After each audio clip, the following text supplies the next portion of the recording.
All right.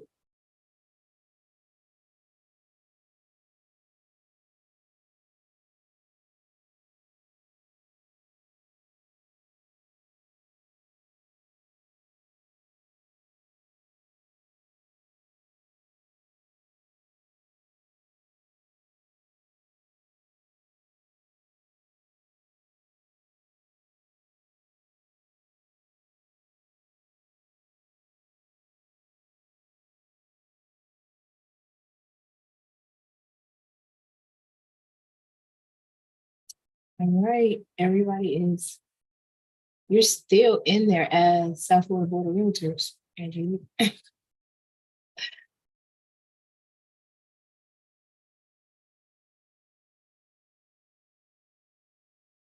You may have to like log out. You probably have to like log out and then log back in completely. Because when you go on Zoom, it keeps like all of your logins.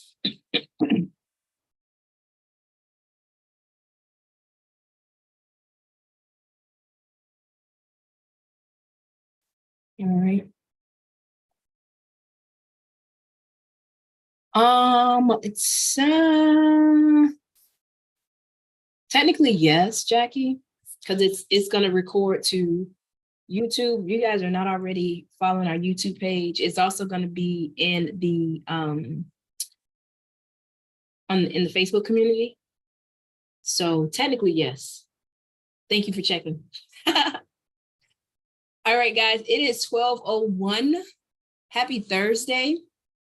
I am super excited about today's call. I'm excited. I'm excited for a lot of reasons. And we're going to talk about this. You guys did an amazing job. You guys know that we're coming up on our homebuyer workshop this coming Saturday. And I am just proud of the results that you guys are getting because it has done a lot of things. It has gotten a lot of you marketing when you probably were not consistently marketing.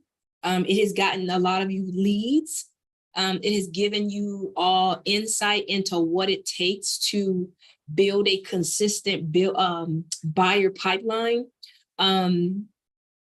And it's definitely going to get you guys some business out of it, assuming that you follow through. So I'm super excited. And then lastly, we're going to get people into some homes, right? Even if it's not their first home, maybe it's their second home, maybe it's an investment property. But when you finally learn what to do, there you go, Angelique. Good job. My passion, guys, if you guys don't know my story, it's not really a deep story, but my passion is real estate. And my passion is really getting people into homes, right? So that they can experience the benefit of home ownership, that they can experience, and that being both financially, both for legacy building for their families, right? Just even the pride of ownership. And then also, Tom, even just their environment. Oftentimes, your living environment is going to be different when you purchase versus when you're renting. And then lastly, I know what purchasing and investing in real estate has done for me personally, financially, what it has done for my family, and what it has done for those around me. And so when we have the opportunity to introduce people to this opportunity, it's very rewarding. So I've been just overwhelmed by the turnout that you guys have gotten from this. Again, both what you're going to experience and what your clients are going to experience. So with that being said, let's get into today's conversation. Today's Thursday. Our Experts University huddle. For those of you who have not had an opportunity to meet me before, I know all you guys know me, but just in case, my name is Ray Cole Jackson. I am the co-founder and managing partner of Model Mortgage Experts, which you guys are very familiar with at this point. Our newly launched mortgage brokerage, Title Experts, our title company, Transaction Experts, and Experts University, obviously the umbrella under which we meet every Thursday. We know the experts group, as we affectionately call it now, powers these meetings that we come together, which is all of our brands that I mentioned. Lastly, in developing these brands, guys, and developing the services that are offered, again, I want to reiterate, as I do each week, that you understand that the Experts Group and Experts University is built for you. Do not sit by and have questions or be frustrated with your business trying to piece things together. We have built these brands. We have built this community for support. And there's definitely, someone asked me today, really literally, and they may be on here. Someone asked me this morning, they said, what is your focus for this year? And I said, it's my community. It's my Experts Group community. And they said, why? I said, because that's my purpose. When they succeed, I feel like I've succeeded. And so you guys probably don't know this, but I've taken a lot of stuff off of my plate. There's a lot of places that I don't teach anymore. There's a lot of places that I don't speak anymore. Simply because my focus this year is you guys. Those of you who show up every week, every Thursday, every Tuesday, every time we open the doors, you guys show up and you say, I'm here and I'm here to learn. And so again, don't hesitate. If there's something that you need that you're not seeing in the community, reach out. You guys know that we have Ayana who's on the call. It says Ray Cole Jackson #2, but that's Ayana. Reach out to community@gotoexperts.com and just say, hey, this is what I'm struggling with. I saw from this project that there was a little bit of struggle with the tech, right? There was a little bit of struggle with social media. So we're definitely going to be doing a call on social media. We're going to be doing a training on that. We recorded some videos, but we're going to be doing a training on that. And we're also going to be doing a training on really resources so that you guys are not responsible for the tech. I'll be honest with you. I don't post all my stuff. I don't. And that's intentional.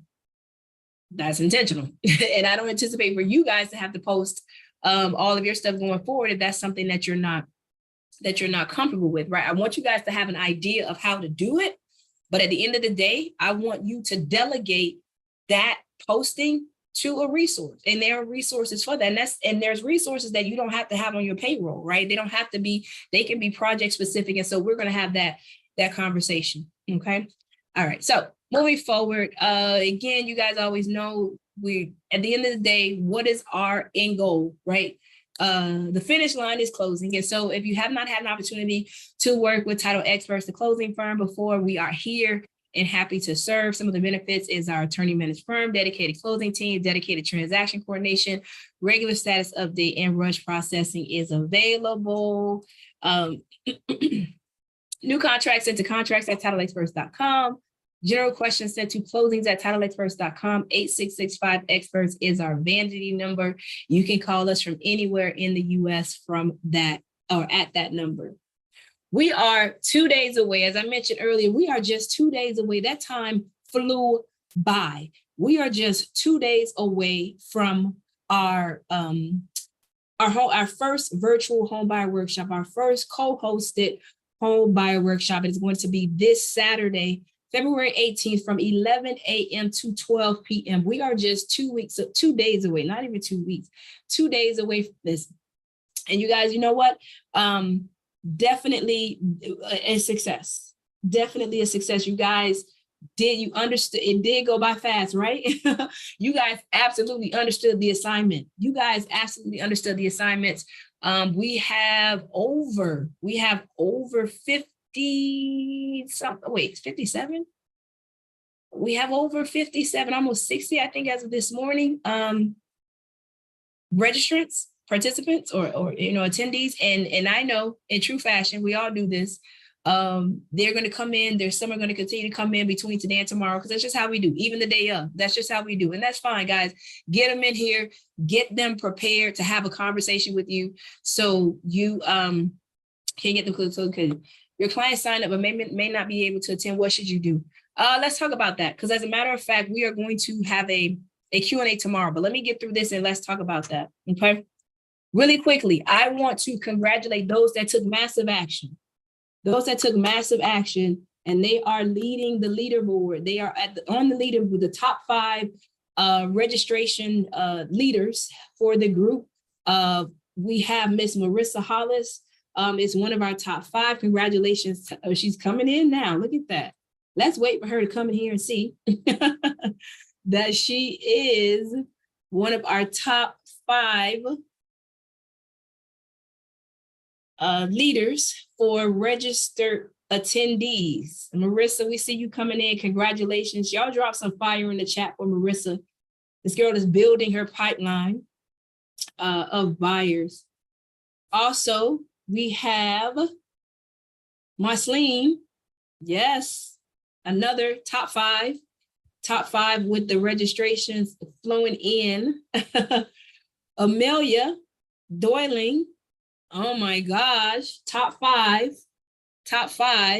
Guys, you got to understand the obviously we get notifications and it's dinging all day. Ding, ding, ding. And I'm saying, here's another one. And so you guys, as they say, you understood the assignment. Miss Alexandria Connors. The funny thing is, I don't know if it correlates to when you guys post your stuff, that you just get a rush of registrants, but it's like you get a rush of registrants. So congratulations to Miss Alexandria Connors. She's also one of our top 5. And Miss Jackie Pottinger is one of our top 5 registrants. And listen, obviously we have, you know what? I think I flipped that number. I think it's 50 realtor, 50 co-hosts. We got so far 50 co-hosts. So top 10%, ladies, top 10%, that's huge. Top 10%. Yes, congratulations of registrants. So tomorrow, and it's not too late, for those of you who have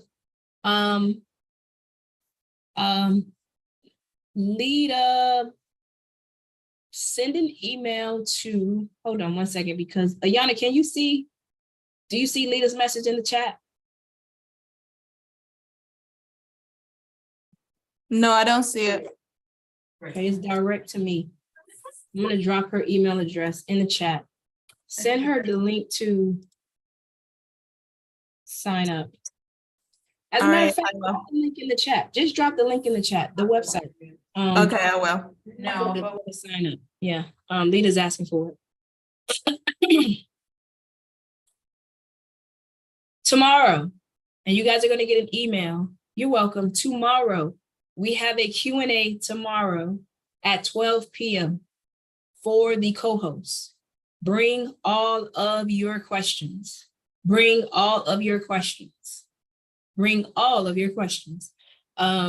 is the first time we've done this. And so you guys are going to have some questions about things that we can probably add to the protocol, right? So we got a question. I can't remember who asked it, Ayana. Someone was asking if you guys are going to be able to ask questions during the webinar. You can, but probably not best for you. Let's let the attendees ask those questions. We'll come together and let's ask our questions on calls like this, right? So we'll have this Q&A, and then we'll also, excuse me, woof. Those of you who were with me Tuesday know I'm coming off of, I don't know, some type of allergies, but I'm better today. I'm better than I was on Tuesday. Were you on an RW on Tuesday, RW? No? Oh, it was bad. Oh my gosh. I didn't know if I was going to make it through, and I did 2 hours. 1 second. Guys, I need a cough drop.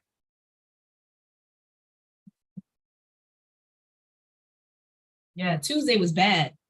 Tuesday was when I first had it. Oh man, it was bad. I need more lemon. Jackie, remember that lemon almost took me out. I should have did a dry run on that. I did RW. I did a lemon during the presentation, and it went to my head. I was like, oh my God, but it worked. So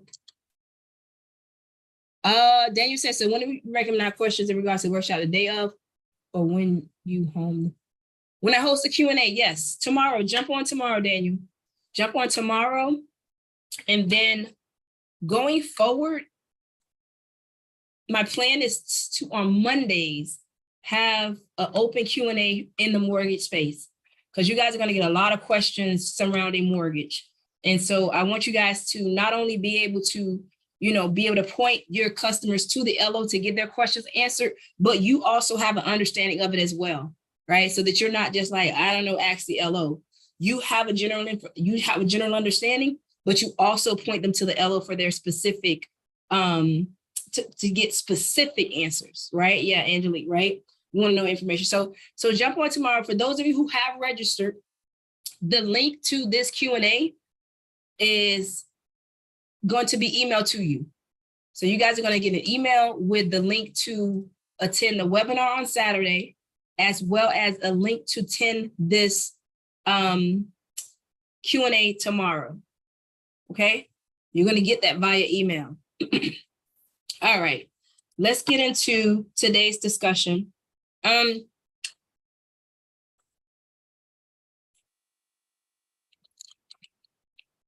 So conducting buyer consultations like a pro.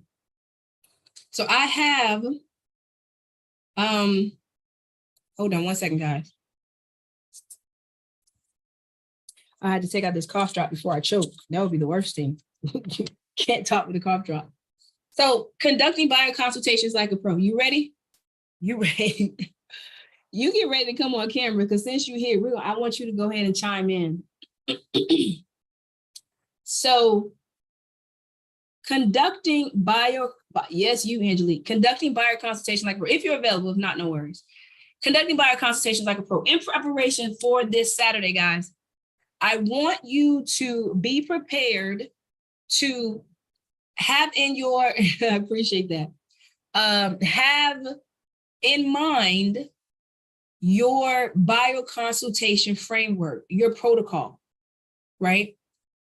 I'm going to take it all the way back to the beginning. When I always say you guys are the CEO of your very own real estate business, you are operating a business. What do you like best when you go to a business and you get the same service every time you go, right? And the businesses that are able to scale and service many clients are those that have a system and a framework to service every client, no matter who comes or goes, right? So conducting buyer consultations like a pro is partly for you to be able to develop and implement a framework for working with buyers. Now, you guys have already heard me hint to Angelique, because we've done this conversation a few times together. And Angelique does a very good job of giving some pointers of her experience working with buyers, all the way from, I think you said you showed, I don't know, you said you showed 50 properties or some extreme number, down to getting it down to 5 and going under contract the same day. That is a framework that came from trial and error, but there is now a framework, showed only 4. There is now a framework to have that type of result. So part of the framework, guys, is the first thing is mindset. I'm sure you guys have heard the saying, buyers are liars. That's not true. That's not true. Well, some of them may lie, but if you go in and say buyers are liars, you've already set yourself to not expect to have a great experience with your buyer. So from today forward, if this has not been part of your framework, when you prepare to conduct a consultation with your buyers, I want you to be excited and optimistic about the expected outcome, which is home ownership for them, purchasing a home, purchasing an investment property, doing the thing that they have hired you, engaged you to do. You be more excited than them. You bring that big closing energy, right? Big closing energy. You see the closing table before them or for them. You're having a conversation, you say, oh yeah, what's your favorite color? Okay, so make sure you wear that color to closing. Big closing energy, be optimistic, because most buyers, they don't do this all the time. And so they may grow weary, they may be concerned. Of course, the media is not saying the best about our market. And so you have to be optimistic and be excited about the expected outcome, okay? Big closing energy. I want you guys to write that down. If you're taking notes, write it down, drop it in the chat. Big closing energy. Big closing energy. Always bring to your conversations that you're going to close. And including if you're nervous, if you're like, oh my God, it's my first time working with a buyer. Guess what? Big closing energy. We're still going to get you closed. You don't be afraid. You will get them closed, right? The next thing, after you have you're prepared mindset, you're excited, you're optimistic, here's very important. I want you to prepare for this specific customer. Prepare for this specific customer. What does that mean? Don't go in cold. There's no reason for you to go in cold because your framework is going to already ask them some very key questions before you guys get on your consultation. What does that include? How soon are you looking to buy? Are you buying cash or finance? I mean, somebody might have guessed. I don't know, right? What is your biggest concern in the purchasing process? For those of you who are participating in the workshop, you guys have gotten confirmations, the confirmation that you've gotten back from your registrants. You see this information already, right? You see them saying, oh, I expect to buy in the next 6 months, within a year, 90 days, right? You see them saying, I think my biggest hurdle is finding a property that I like in the location that I live. So they're saying location, right? You see them, it's there, exactly, it is there. So they're telling you what you need to be prepared for this specific customer. That's your preparation. So you don't even have to go in. You know that they're saying they want to buy in 6 months. So since they say they want to buy in 6 months, 9 times out of 10, you can bump them up to into the next 30 or 90 days for sure. Because oftentimes their 6 months is because they think that there's some hurdle to them being able to close sooner when there's really not. That's why you are the real estate advisor. You are the real estate professional. Okay. So prepare for this specific customer. Now here, and this is where I'm going to bring Angelique in, but I just want to hit a couple points before I bring Angelique in. This is the secret sauce. This is the secret sauce. Well, this is one ingredient. We talked about the other two. This is one ingredient. Buyer consultation structure. We don't just pull up and say, okay, so what do you want to talk about? Or you just have a loose checklist. You have a framework for guiding them through this consultation, right? One of the first things, I'm going to hit a couple things. I'm going to turn the mic over to Angelique. When you are, part of your framework is going to be to make this consultation quicker and more efficient. You're educating them a lot on the front end, right? Our marketing has educated them a lot about financing on the front end. As soon as someone is interested in you, I mentioned this before, you guys should have a buyer, your buyer's package about you. I believe that is in the guide section of our community. You should have a package already put together that's going to give your buyers information, not just about working with you, but also the buying process. Educating your buyers will cut out a lot of their questions and their hesitation once it's time to pull the trigger. Okay. So then the next thing, part of your consultation structure should be the buyer brokerage agreement. I get mixed responses on this. I can't do it. I don't know. Why don't you know how to do it? If this is part of your structure, guess what? You don't hire an attorney without signing a retainer. Not the good ones, at least. Because we make it very clear on the extent of my representation, what I expect from you, what you expect from me. Angelique says she has a way to get it signed. So you guys definitely make sure you have the buyer consultation agreement executed. We are a business and we must act like it. Exactly. The next step I would suggest, and we're going to put a checklist in the guide section of the community with this. So those of you who are listening, you're driving, you don't have to put all this down. Your buyer brokerage agreement, defining the home search criteria. So what are they interested in? What's your bed and bath mix? What's your location? Now here from there, I suggest that you put them on alerts. You're obviously confirming their timeline. Do they already have their pre-approval? If not, we need to be having a conversation. Here's something else you need to confirm during your consultation. Where's their money coming from? Because the LO is going to do this as well, but you should know too. Earnest money deposit and cash to close. Do we already have that in place? Is that in accounts? So we don't have to have this conversation later. Once you get past the lending process, narrow down further that search criteria, because they thought they wanted this. They found out that costs a little bit more, or they thought they wanted that. They found out that costs a little bit more than they qualified for. So maybe we need to have a conversation about this now, right? And then we shop, we go into contract, we close. Angelique. Yes, Attorney Jackson. I want to hear from you. Your bio consultation structure. And the reason why you guys, when we have this conversation, why I bring in Angelique is because we closed, I don't even remember, I've lost count now, the number of buy-side deals for Angelique at this point over the years. And I've always told her that I was very impressed with how controlled she was of the transaction process. And her closings were really flawless. There was not a lot of scrambling. There was not a lot of miscommunication. There was not a lot of frustration or a frazzled buyer once they hit the closing table.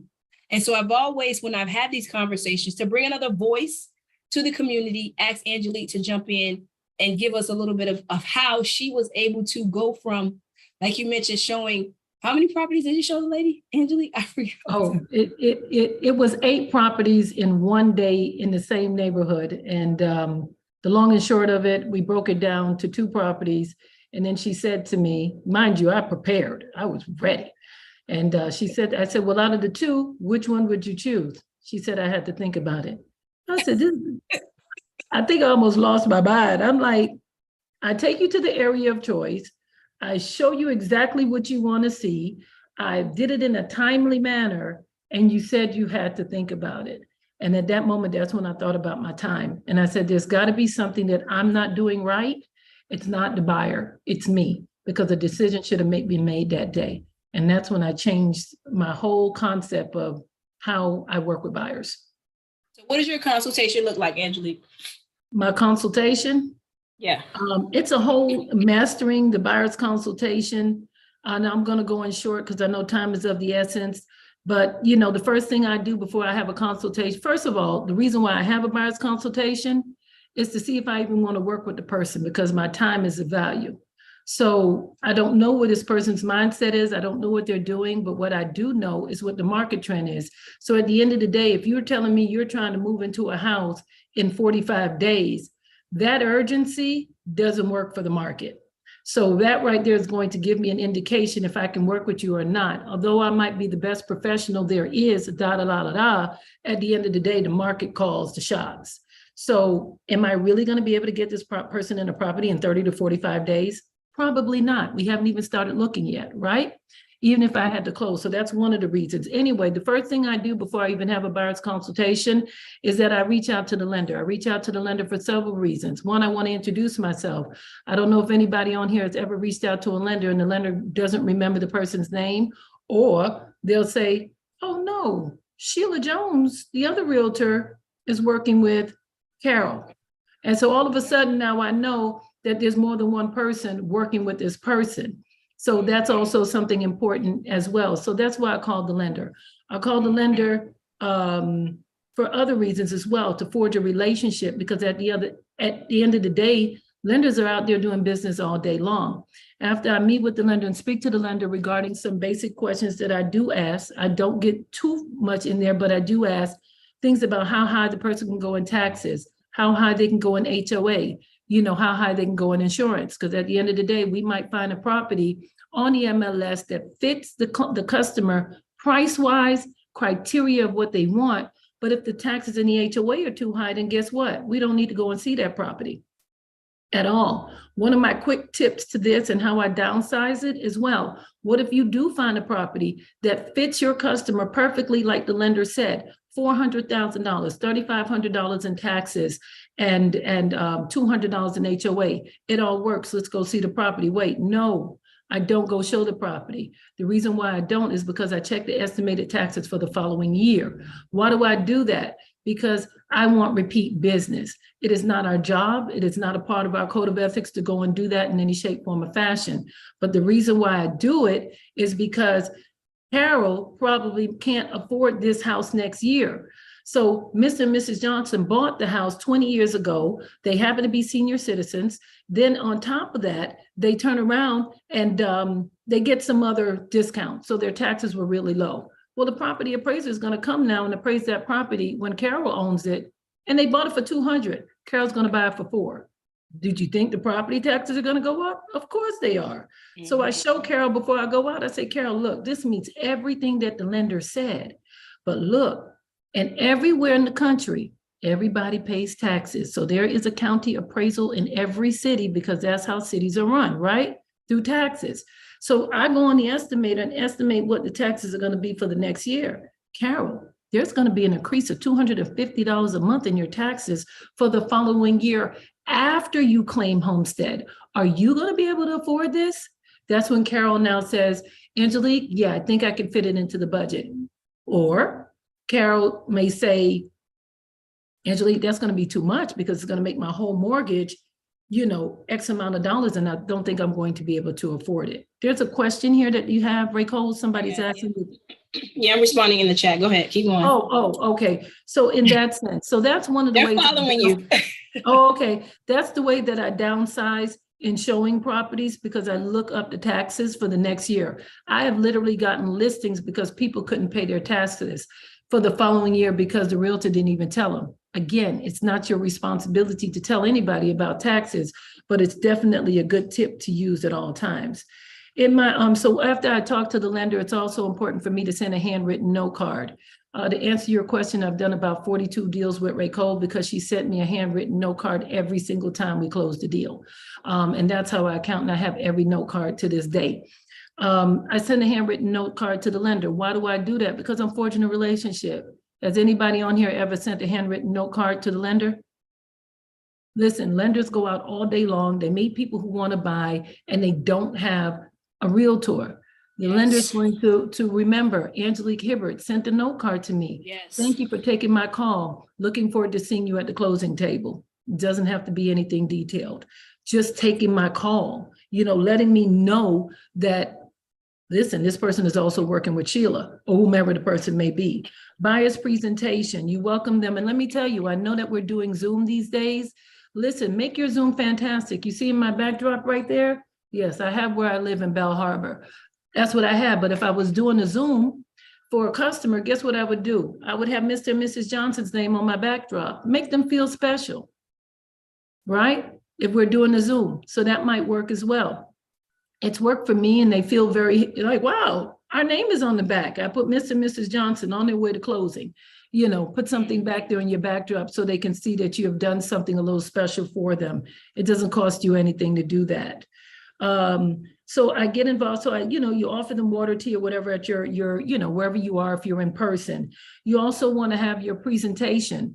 So, you point out parts of your presentation. You don't have to go over the entire book. Have your resume, your real estate resume. A lot of people don't have a real estate resume. I do a course on that. I had about 50 people call me about, wow, I never thought about that. So it's very important to have your resume. You want to point out what type of, skill sets you have to strategize in your deals. So you want to point out those things and a little bit about your company, whatever company that you're with. There are some very important questions in asking in your buyer's consultation. Listen, this is not about you automatically buying. Remember, you're qualifying this person to work with you because you are a business owner and entrepreneur. So at the end of the day, I ask questions like, why are you deciding to buy now? Well, I had a young lady tell me, I want to buy now because I'm tired of living in my mother's house. Okay, wait a minute. Now I really got to write that down because she's tired of living in her mother's house. It's pushing her out into the market that might not meet what she needs. So you got to know to strategize how you're going to make this happen.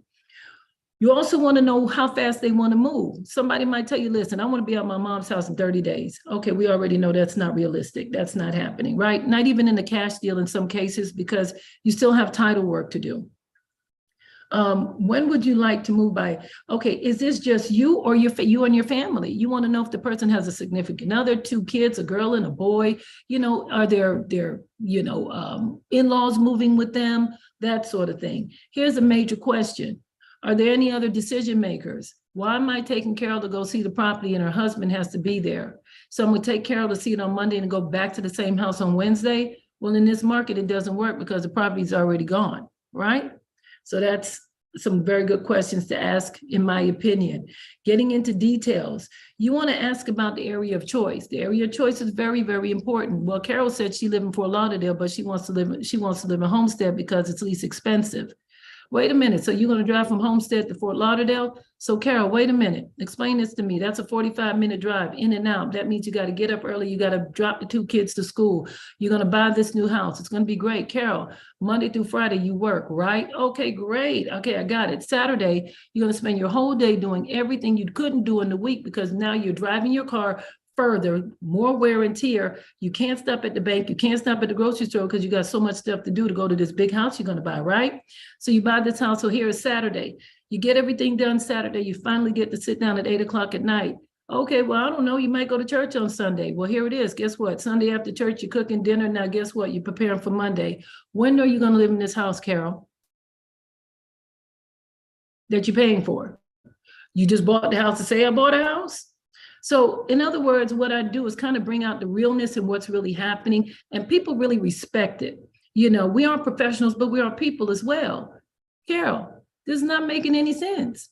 You don't know what you want, and I don't know what I'm doing if I'm helping you do this. And that's really reality. Now, I'm not saying that part to Carol. I'm saying that to us, but what I'm explaining is going through the day and how her day would probably go to help her understand that, okay, you're going to need to buy more tires for your car sooner than you need. You might need a new car sooner than you need. So you're either going to pay on the back end or you're going to pay on the front end. How do you want to pay, Carol?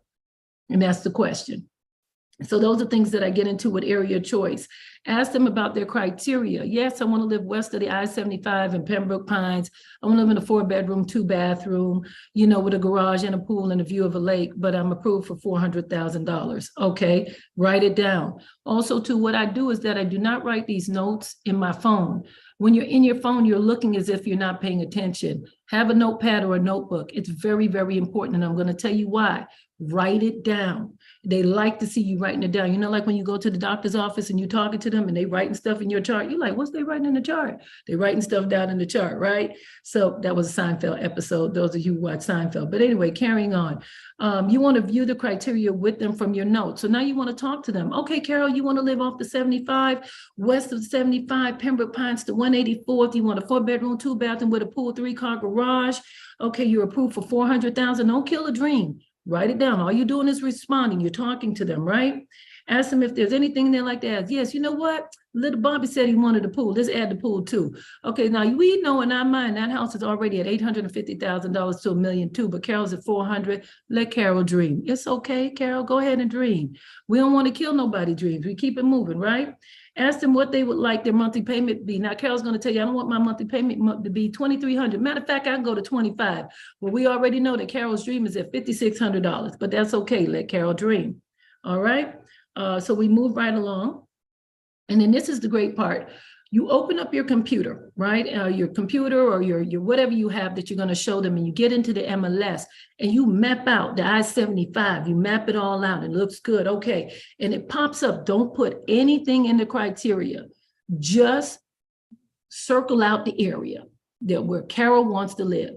Okay. 76 properties showed up for Carol. Woo, that looks great. Carol's like, oh, I got 75 opportunities.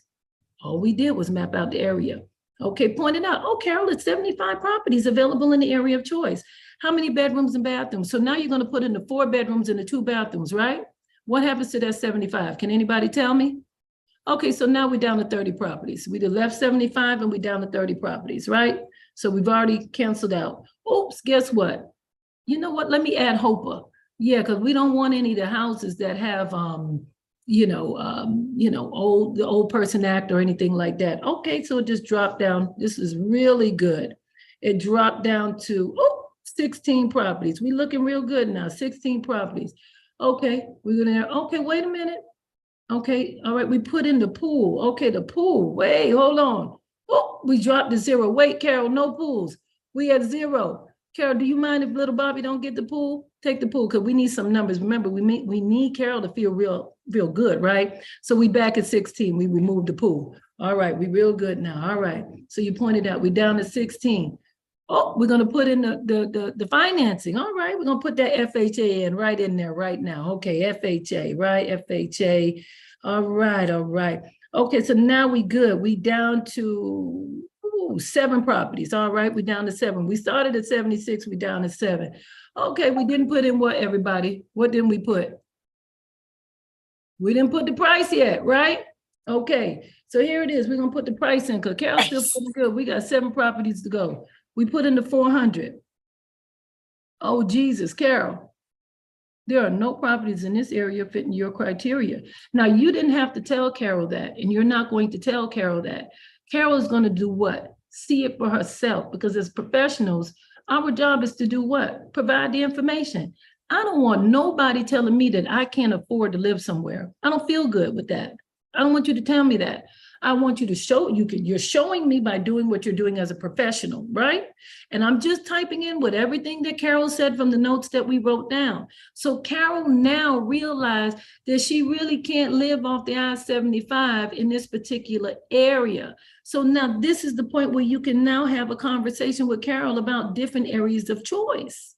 Or, I don't know, maybe Carol's gonna have a significant other and they can put their monies together and buy a bigger house at a later time. Right? So that's the kind of way I kind of break it down to help people understand what they can afford and not afford. I do not tell anybody what they can afford or not afford. I don't want to lose a customer either, especially I think it's somebody that I'm truly thinking about working with. Maybe I can get Carol in a different area at the 400,000, the 3-bedroom, 2-bathroom. Just not the I-75. Maybe I can get you on the other side of Flamingo. I don't know. Maybe I can get you a little further south. Maybe I can get you close to the area, but I can't get you in the area because the market states, not Angelique, the market states that your money doesn't fit over here, not me, right? So that's what we do. And trust me, people start, I had a husband say, wow, so what you telling us? We can't live there? He looking at his wife. I said, no, sir, I'm not telling you anything. He goes, you're right. You just showed it to us though. And then now they're having a conversation between each other where else they could possibly live.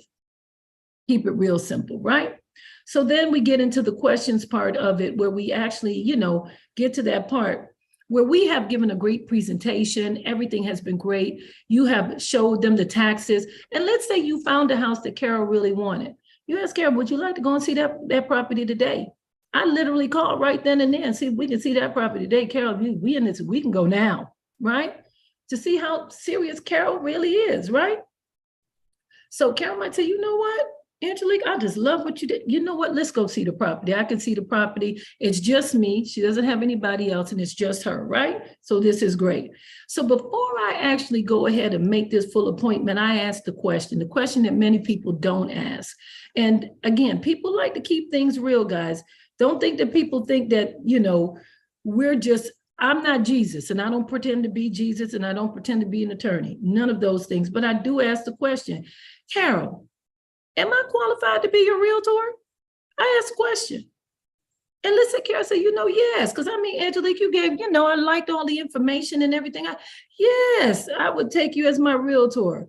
Okay, so then I would say, thank you for, use your own verbiage, but this is just me and what I would say. I say, well, thank you for selecting me as your realtor. I'm really excited to go on this home buying investment journey with you. Guys, investment. When you hear the word investment, what does that mean? That means money, right? Maple like that, okay? So going into a house is not about I'm going to live here forever. Nobody lives in a house. Everybody says, oh my God, this is my forever home. And then they're calling you 5 to 7 years later because Bobby and Johnny done got too big for the rooms and they need more space, right? So it's never forever home. So use the word investment, okay? I do, you don't have to, but I'm saying investment because guess what? You might want to start a business with this house, you could take the money out and start a business. It's an investment and a place you can live. So you're opening their minds to bigger and better things. So I go ahead and say this investment journey with you. And to close out this consultation, here's the buyer agreement for us, not you, for us, because it is us. We're about to go into a business agreement for us to sign. And we can review the contract for future offers on potential properties. Now, here's a question. Carol, like, well, wait a minute, I didn't know I was going to sign something. Well, I mean, I just gave her a good 45-minute presentation. I found a home we can go to, and Carol doesn't want to sign the buyer's agreement? But Carol just answered the questions. I asked her, was I qualified to be a realtor? What did she say? She says, yes. Now, this is where you're an entrepreneur. You are running your own business. You have to make the decision if you are going to work with Carol or not.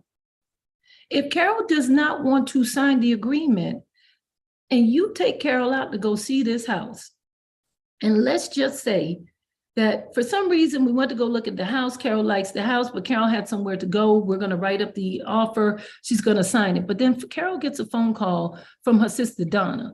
Her sister Donna said, oh, Carol, girl, I knew you were trying to find a house. You know, my friend Erica just became a realtor. Girl, for real, a realtor? You mean Erica we went on the trips with? Yeah. You know, I found a house. Maybe she could write up the offer. Okay, now where do you stand? Where are you? Right? Now, you can go through the whole journey of procuring calls and said that I found the house, but now you're taking more of your time for something because you couldn't get somebody to sign an agreement. So my thing at the end of the day, if you don't want to sign the agreement, do you really want to work with me? And remember, we're business owners. We hang our license in brokerages because the law tells us that we must do that. But we are our own entrepreneurs, our own business owners, right? So me, I'm going to say no because you don't want to work with me. I just gave you a great presentation. Okay, so we're going to move right along. So let's just say she says yes and she signs it. Guess what I do, ladies and gentlemen? At the end of this, all that information that you wrote down, I write it and type it real nice. I send her an email and a handwritten note card saying, thank you for coming to the buyer's presentation. I'm ready. I can't wait to get on with your investment endeavors, right? Or whatever kind of verbiage you want to use. But the information I wrote down, I write it and I send it to the person. So they remember everything they said they wanted. You know why I do this? Because when we get ready to close and you told me that you must have a house for 2,000 square feet and you buying one for 1,700, but Carol, girl, we had at the closing table. You remember what you said you wanted? You wasn't gonna move to this house. You wasn't gonna do this. You needed this. You needed that, and it's so much fun because at the end of the day, people never ever buy what they think they want. They go by feeling. When you walk into a house, you feel a certain way. You think you know what you want, but you feel a certain way when you walk into a house. So it's just fun to have, and I do give it to them, and I do send it to them after the buyer's consultation. If the person does not qualify at this time due to the market trend, I need to move in 30 days. Yes, I'm approved for 500,000. Yeah, but I want to live in Davie on the side with all the houses of 1.2 million. You review with them, with the potential buyer, that the market trend and their current buying power and or buying time frame, you talk about that, and you gently let them know that the market criteria doesn't meet their criteria. The market trend doesn't meet their criteria at the moment. In a gentle way, you explain to them. You give them options for future possibilities, provided that the market may change, right? Their income may change. They may get a scratch-off ticket from the lottery. I don't know. I don't know. I went to Publix to buy some milk and I spent $1 and I end up getting $100,000. Listen, it's a possibility. You don't know. So it's not that the person is not qualified. They just not qualified with what the market trend is today. You don't give up on those people. You keep them in your pipeline. You send them a thank you card. You send them the email just the same way with some great options.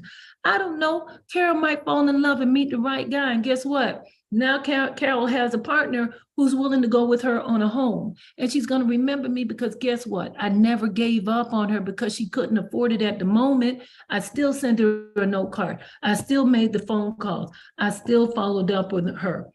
A couple of last tips that I would suggest is that, you want to schedule a lender for 1 minute in your presentation. Schedule the lender, call your lender and say, hey, lender, could you jump in on my buyer's consultation for me? And just, talk a little bit about your approval and stuff like that. That's it. Boom. Call the title experts, have them jump on your thing for a minute. Say, hey, this is the title experts. This is what we do. This is what we do for title. You let them know, right? And then, it looks really good. So now they know what the title company does. They know that you're in correspondence with the lender. You are really, really getting in there. Also, too, you want to ask the lender when you're talking to the lender, and this is something I didn't say earlier. I have gotten 4 deals accepted that had more than 18 offers on a property, more than 18, because I asked the lender to call the listing agent to just confirm a few things. And I say to the listing, I said to the lender, I said, would you mind calling? This is when I'm in the beginning. If I put an offer in, I'd like to put your name on my offer, right? Send it over to the listing realtor. I'm going to give you the listing realtor's information. I'm asking you to make a phone call. Hello, listing realtor. I see that John Smith has submitted an offer on your listing. I'm his lender, David. How many people lender actually called the listing realtor? Not many, right? I see that the buyer, John Smith, has submitted an offer on your listing, and I'm his lender, David. And Angelique is the buyer's realtor. I just wanted to confirm the closing, loan approval, and application date. Let me know if you need anything else. Already forging a relationship, as is contract on page 2 at the bottom. If you read it very clearly, the buyer side has to give you 0 information unless you request it. Lender doesn't have to call you, doesn't have to talk to you, don't have to say anything unless you actually notate that we would like permission. So read that. So don't have the expectation that the lender has to talk to you. The lender has to do 0, not committed to you at all. So this is a really good indication showing that this person is really serious. And I think that's all I have for you at this time. Listen, y'all give Angelique a hand. Listen, in the chat, let's thank her for amazing. Exactly.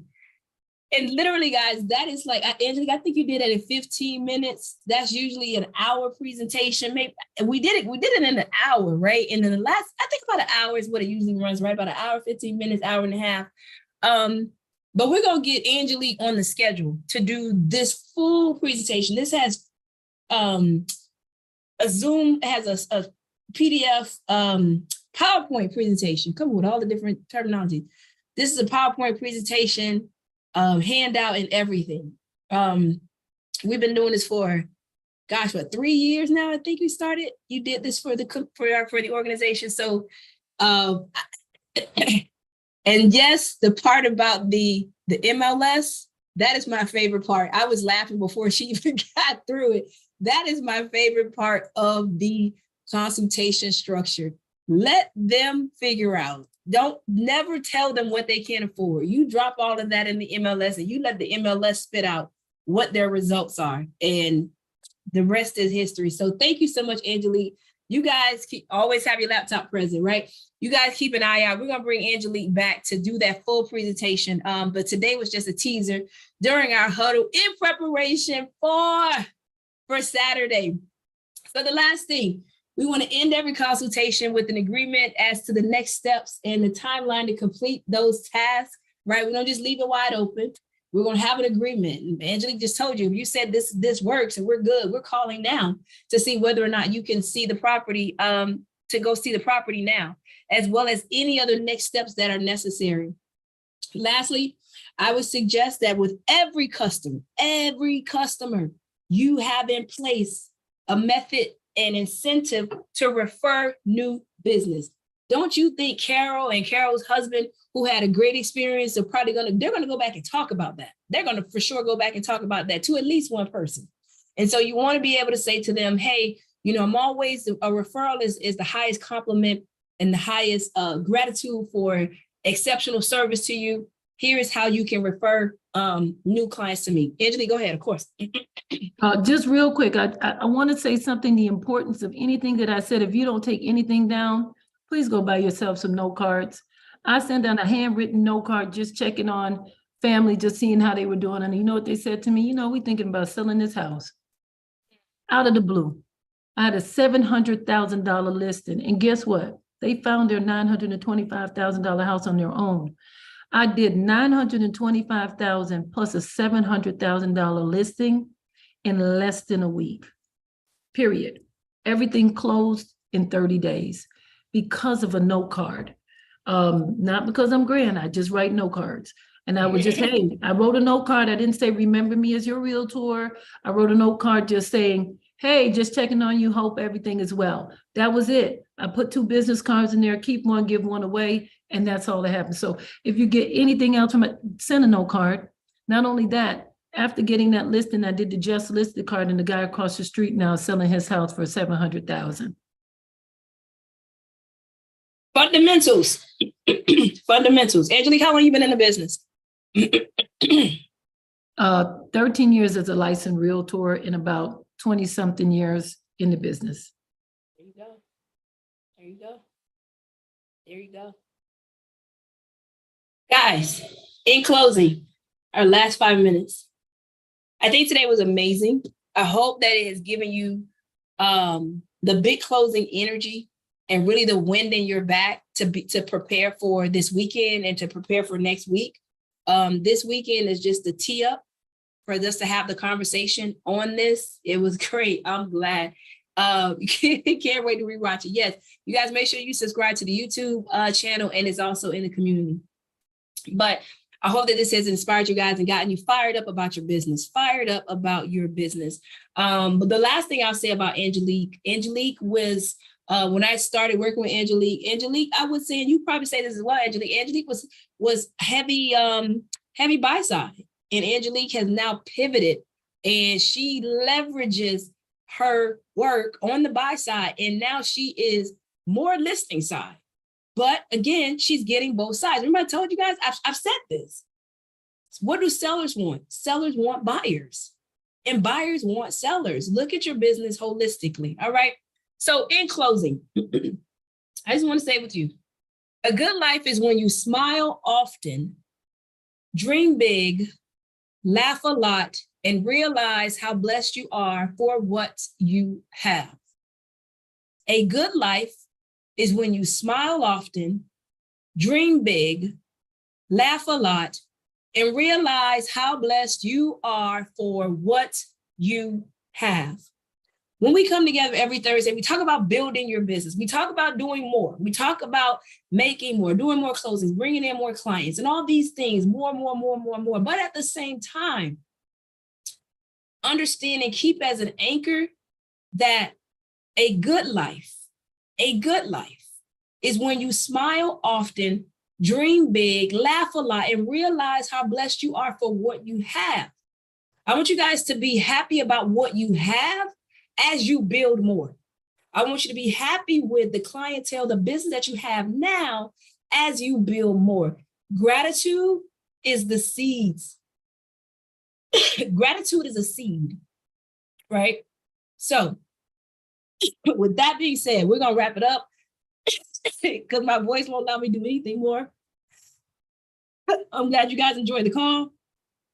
I will be ready by Saturday. Don't laugh, RW. I promise I'll be ready by Saturday. Oh boy. Y'all go watch the replay. And I'll see those of you who are co-hosting on Saturday. I'm glad you enjoyed, Adriana. Bye, guys. Oh, it's too funny. Bye. Go in the community, Geraldine, and